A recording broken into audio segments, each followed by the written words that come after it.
പേരൂർക്കട വ്യാജ മാലാമോഷണ കേസിന്റെ അന്വേഷണത്തിൽ പോലീസിന്റെ ഗുരുതര വീഴ്ച വ്യക്തമാക്കിയ എഫ്ഐആർ.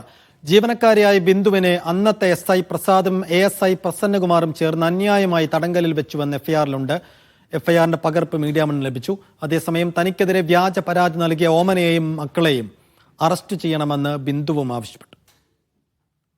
പേരൂർക്കട വ്യാജമാലമോഷണ കേസിൽ പോലീസിന്റെ വീഴ്ചകൾ ഓരോന്നായി വിവരിക്കുന്നതാണ് എഫ്ഐആർ. ബിന്ദുവിനെ കള്ളക്കേസിൽ കൊടുക്കുന്നതിനായാണ് വീട്ടുടമ ഓമനയും മകൾ നിഷയും പോലീസ് സ്റ്റേഷനിലെത്തിയത്. വ്യാജമൊഴിയും ഇവർ നൽകി. കാര്യമായ അന്വേഷണം നടത്താതെ SI പ്രസാദ് കേസ് രജിസ്റ്റർ ചെയ്തു. പ്രസാദും ASI ആയിരുന്ന പ്രസന്നകുമാറും ബിന്ദുവിനെ അസഭ്യം പറഞ്ഞു. അന്യായമായി ബിന്ദുവിനെ തടങ്കലിൽ വെച്ചുവെന്നും എഫ്ഐആറിലുണ്ട്. കുറ്റക്കാർക്കെതിരെ നടപടി വേണമെന്ന് ബിന്ദു ആവശ്യപ്പെട്ടു.